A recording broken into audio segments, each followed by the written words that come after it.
Caros irmãos e irmãs em Cristo Jesus, ao celebrarmos o terceiro domingo do tempo comum, a palavra de Deus nos recorda de algo que muitas vezes parecemos esquecer, que a palavra que nos vem do Senhor, a palavra do Senhor é espírito e vida. De muitos modos, nós temos hoje acesso à palavra de Deus. Nós podemos ler a palavra de Deus, nós podemos ouvir, especialmente aqueles que não sabem ou não aprenderam a ler, mas de muitas formas, repito, temos acesso à palavra de Deus. Primeira leitura do livro de Neemias nos narra este momento em que o sacerdote Esdras apresenta a lei de Deus diante da Assembleia dos homens e mulheres de Israel. Por que apresenta? Não foi a primeira apresentação. Aqui se trata de que este povo judeu, muitas vezes, por sua infidelidade ao Senhor, foi deportado, foi feito escravo e levado para outros países. E neste ciclo de deportações, este povo foi esquecendo da palavra de Deus. Muitos até mesmo já não falavam e não liam a língua na qual foram escritas as Escrituras. E então, o sacerdote Esdras e Neemias juntos convocam o povo e dizem: aqui está o livro da lei do Senhor, aquilo que é necessário sabermos para vivermos de acordo com a lei do Senhor. E então Neemias nos narra que passaram o dia, desde o amanhecer até o meio-dia, lendo o livro da lei para o povo, e aquele povo todo assentado nas praças ouvindo. O sacerdote Esdras, em cima de um tablado, falava e outros explicavam ao povo. Este povo, muitos deles, só tinham ouvido algumas coisas da lei de Deus através de seus pais e seus avós. Muitos já não sabiam como viver a lei de Deus. Ao final da leitura, como que perguntando ao povo: querem seguir a Deus? Querem renovar esta aliança de amor com Deus? Este povo elevou as mãos e gritou: amém, amém. Aqui façamos uma pequena meditação sobre os nossos améns que dizemos diariamente. De modo especial na Santa Missa, tivemos a primeira oração da Santa Missa e todos responderam amém. Se eu perguntar ao povo de Deus o que foi rezado na primeira oração, quem saberia dizer? No entanto, todos disseram amém. Por isso, nosso amém não pode ser mecânico, não pode ser assim: terminou a oração, diga o amém. O amém é a expressão que nós herdamos do povo de Jesus para dizer: assim seja, que assim aconteça na minha vida. Eu creio nisto, eu quero, confirmo, quero que aconteça desta forma. Por isso, devemos ouvir aquilo que é rezado e aquilo que é lido na Santa Missa. As leituras não são leituras informativas, não são leitura de jornal. Nós não estamos diante de uma televisão no qual ficamos passivos. Nós precisamos ouvir, porque é palavra de Deus, não é palavra de homens. As nossas palavras de homens não têm nenhum valor, é palavra de Deus. E nós dizemos e repetimos hoje: vossas palavras, Senhor, são espírito e vida. Elas são alimento para nós. Muitos que não podem se aproximar, se acercar da Eucaristia, recebem o alimento para a sua vida espiritual apenas pela palavra de Deus. Nós que podemos nos aproximar da Eucaristia, recebemos o alimento da palavra de Deus, este novo Espírito, esta nova vida em nossa vidinha, e recebemos o Senhor na Eucaristia, que é o autor da vida.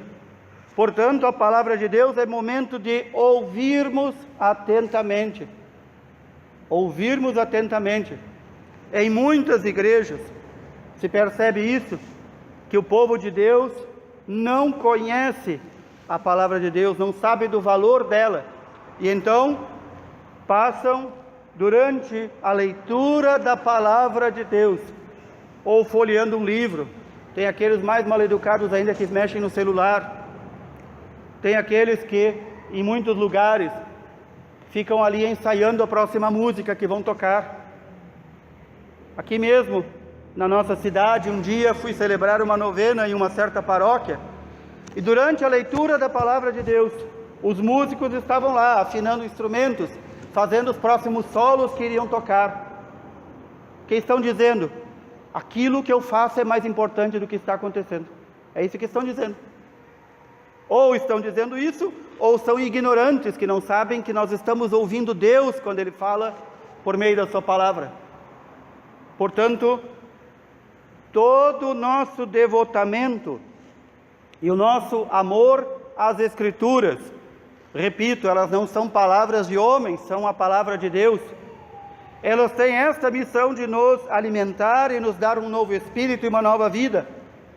Quando nós não ouvimos, quando nós não nos abeberramos, quando nós não bebemos nessa fonte que é a palavra de Deus, quando nós não ouvimos a voz de Deus por meio da sua palavra, nós vamos necessariamente ouvir outras vozes e outras palavras, que vamos muitas vezes julgar superior a Deus ou colocar no lugar de Deus.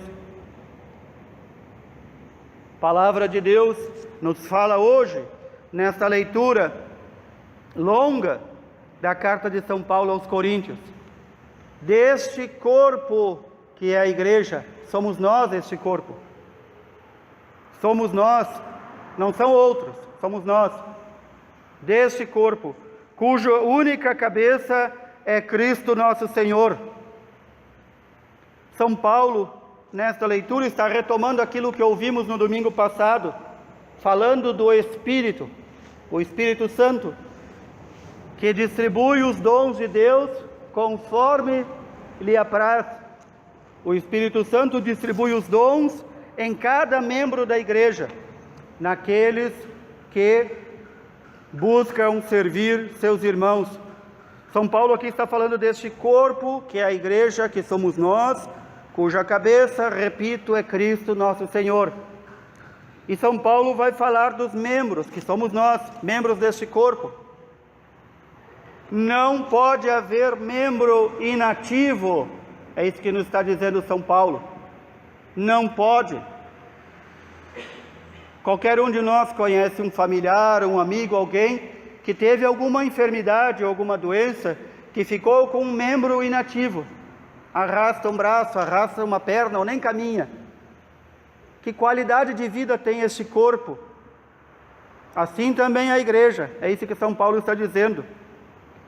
Se o corpo fosse apenas um olho e dissesse: eu sou o corpo, não seria corpo nenhum. Ou se esse olho dissesse: eu não pertenço a esse corpo.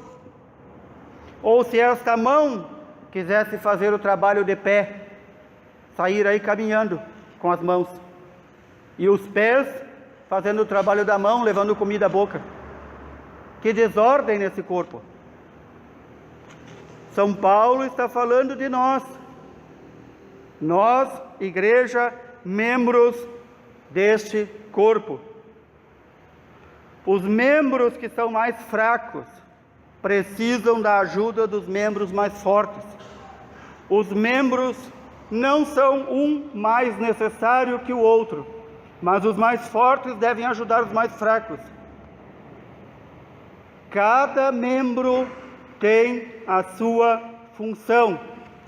E se não cumprir a sua função, este corpo definha, este membro atrofia, já não serve mais para nada.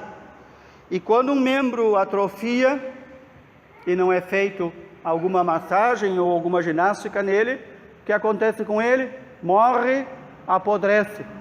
E se não for amputado, leva o corpo junto. Essa analogia, assim nós chamamos o termo, essa comparação que São Paulo faz conosco, se na igreja a maioria dos membros é inativo, não faz nada, aquele corpo está em vias de morrer, está em processo de apodrecimento. Basta olharmos na extensão tão grande da nossa paróquia, quantas comunidades que já desapareceram. Como começou o desaparecimento delas? Lá havia alguém, um membro, que queria fazer tudo, como este corpo que fala São Paulo. Era ele ou ela que cantava, limpava, organizava, fazia e acontecia. Os outros membros ficaram inativos e morreram por inanição. E nós sabemos que a nossa natureza humana corrompida nos leva muitas vezes à preguiça, já que os outros fazem, eu não vou fazer nada. Então deixe os outros fazerem. Isto não pode acontecer na igreja. Membros inativos fazem um peso e fazem com que a igreja tenha que arrastá-lo. E, como dizem os santos, ninguém vai de arrasto para o céu. Ninguém santifica os outros de arrasto. Por isso São Paulo também vai dizer, quando um membro se santifica, todos os membros se santificam. Quando um membro erra, quando um membro está doente, todos os membros estão doentes. Nós, de novo, fazendo essa comparação que São Paulo faz com o corpo humano. Não adianta dizer a minha cabeça está boa se meu intestino está mal. O corpo todo vai sofrer. Vai sofrer. Não tenho como separar, tirar as tripas para um lado e continuar vivendo. E na igreja ninguém é tirado para o lado. Não há como tirar os membros que se arrastam ou que são arrastados. Eles têm que ser levados juntos. Então, cada um de nós tem que fazer aquilo que nós já falávamos no domingo passado. Pedir, orar, rezar, clamar ao Espírito Santo, para descobrir qual é o dom que Deus me deu ou quer me dar para o serviço de meus irmãos. Mas eu não posso achar que eu sou um membro ativo simplesmente pelo fato de ir à missa. Simplesmente pelo fato de ir à missa, eu não sou um membro ativo. Eu tenho que gerar alguma ação na igreja. Por isso, São Paulo diz, se um membro sofre, todos os membros sofrem com ele. Por isso vai nos dizer, na igreja, Deus colocou em primeiro lugar os apóstolos, aqueles que têm a missão de pregar, ensinar e santificar. Depois os profetas, aqueles que dizem as verdades de Deus, doa ou não doa. Depois aqueles que têm o dom de ensinar. E aqui também podemos colocar entre eles os catequistas, têm o dom de ensinar. E então a gente vê muitas comunidades que ninguém aparece para ser catequista. E as pessoas dizem, é porque somos poucos. A igreja, para ela, não diz algo se são muitos ou são poucos. O importante é que aqueles que fazem parte da igreja sejam operantes, sejam ativos. E então não vai faltar ministério, não vai faltar serviço e não vai faltar dom a ser colocado. Muitas vezes as pessoas dizem: como é bonito ver na televisão tantos acampamentos, tantos encontros, milhares de pessoas. E aí se pergunta: e nas suas comunidades, aquelas milhares de pessoas fazem algo? Elas colocam os seus dons a serviço de seus irmãos? Ou elas são mais alguns inativos, que se encontram apenas para levantar as mãos, pular e cantar? Não é o número, já dizia o saudoso Papa João Paulo II, São João Paulo II, não é o número que faz a igreja, é a qualidade de seus membros.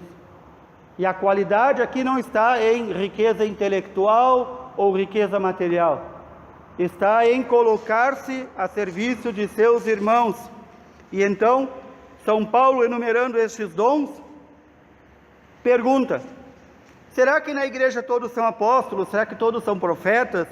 Será que todos ensinam? Será que todos fazem milagres? Será que todos curam? Ou têm dons de línguas? Ou interpretam essas línguas? Não. A resposta é não. Os dons não são dados todos para uma única pessoa. Cada um recebe do Espírito Santo aquele dom único e específico para si, para serviço dos outros. E então, resta a nós nos perguntarmos, e perguntarmos em oração ao Espírito Santo: qual é o dom que eu recebi? Ou qual dom vou receber para colocar a serviço de meus irmãos? Porque não é possível que 99% dos membros não tenham recebido dom algum. Se não receberam, é porque não estão em sintonia, não estão em oração perfeita com Deus. Algum dom eu recebi, e este dom tem que ser colocado a serviço de meus irmãos. Algum dom eu devo ter recebido, e não sei. Se não sei, o Espírito Santo há de me ensinar e mostrar qual é. O que não posso é, sabendo do dom que eu recebi, enterrar este dom, enterrar o talento, como diz nosso Senhor. Isto é que é criminoso. E dizia, por isso se vê tantas comunidades que desaparecem. Nós temos uma comunidade que recentemente desapareceu. Está lá a sua capela, abandonada, apedrejada por aqueles que passaram na rua, saqueada. E então o senhor bispo me perguntava: mas não tem povo lá? Significa, não tem povo católico lá? Tem. Onde é que estão? Eu disse: enterrando os seus dons. Estão enterrando os seus dons. Estão como membros inativos, gangrenando o corpo, levando o corpo à morte. E então, desaparecendo uma comunidade da igreja, desaparece a igreja, porque aquele povo era a porção da igreja. Desaparece o corpo de Cristo, e portanto, uma cabeça também não vive sem corpo. Cristo desaparece daquele lugar. É isto que acontece. É isso que acontece. E nós não nos damos conta. Achamos que é algo apenas de frequência ou não das pessoas na igreja. Fazemos belas estatísticas, muitas vezes fazemos missões, chamamos missionários, tocamos fogo na palha.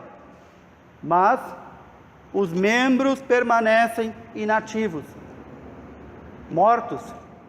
Vão ficando inativos, vão morrendo, vão atrofiando, e se continuam desta forma, vão levando o corpo à gangrena. E se não cortar esse membro, o corpo vai morrer. Mas não podemos cortar o membro. Ele ainda é membro de Cristo. Portanto, ele não pode ser cortado. Portanto, aqui é o momento também de pensarmos. Todos estes grandes movimentos que existem na igreja, todos estes grupos, todos estes apostolados, o que têm feito? Onde estão? Nossas catequeses, o que têm feito? o que tem surtido. Ainda meditando sobre este momento, deste corpo que somos nós, devemos recordar o Santo Evangelho que ouvimos. Aqui se diz, o início do ministério público de Jesus, ou seja, aqui ele começa a anunciar-se publicamente como o Messias, como enviado por Deus. Nós ouvimos São Lucas nos narrar, ele abre o livro do profeta Isaías e lê esta profecia que foi feita sobre ele muitos séculos antes. A unção do Senhor está sobre mim, para anunciar a boa nova, para anunciar o Evangelho, para proclamar a libertação dos cativos, para dar a recuperação à vista aos cegos, libertar os oprimidos, proclamar ano de graça do Senhor. Ali começa este ano da graça do Senhor, que vai se estender até o final dos tempos. Significa, o Senhor está entre nós. Ele é vivo, operante, e Ele quer também que nós sejamos vivos e operantes, que nós sejamos a sua presença no mundo. Afinal, se nós somos membros de um corpo, que é o corpo místico de Cristo, que é a igreja, nós não somos membros do nosso clube. Nós somos membros do corpo de Cristo. A cabeça é Ele que nos manda, é a Ele que devemos obediência. E seguindo o seu exemplo de ação, e não de inatividade, é que nós faremos com que Ele esteja presente entre nós. Por isso, meus irmãos e minhas irmãs, peçamos e muito na oração, na nossa oração pessoal, ao Espírito Santo que nos esclareça, que nossa igreja, aqui nesta porção do povo de Deus, da Paróquia Sagrada Família, tão extensa, tão povoada e tão pouco participante, que o Espírito Santo possa derramar sobre nós os seus dons, para que nós tenhamos também a coragem de, ao receber os dons, colocá-los a serviço de nossos irmãos. Caso contrário, nós também seremos culpados de não colocar os dons a serviço. E aí está o pecado chamado da omissão. Eu posso fazer, eu recebi o dom de fazer e não faço. Portanto, eu sou corresponsável pelo desaparecimento de Cristo entre nós. Ou, queira Deus, eu sou corresponsável para que Cristo viva entre nós, liberte os cativos, dê recuperação à vista dos cegos, proclame este ano de graça do Senhor entre nós. Isto é algo que somente cada um, na sua oração pessoal, pode e deve, e digo mais, tem a obrigação de fazer. Que nossa paróquia não seja uma paróquia que 4 ou 5 fazem as coisas. Que não seja uma paróquia onde temos que catar gente para fazer as coisas. Porque o Espírito Santo deu seus dons e quer dar mais dons ainda. Lembremos, como falamos no domingo passado, os dons são para a edificação da igreja, para que a igreja cresça, para que ela se santifique, para que a presença de Cristo no mundo seja atuante e viva, para que a palavra de Deus, que é viva e eficaz, encontre a sua vida em nossa vida, para que ela se torne eficaz em nossa vida. Peçamos isto ao Senhor, clamemos ao Senhor. Louvado seja nosso Senhor Jesus Cristo. Para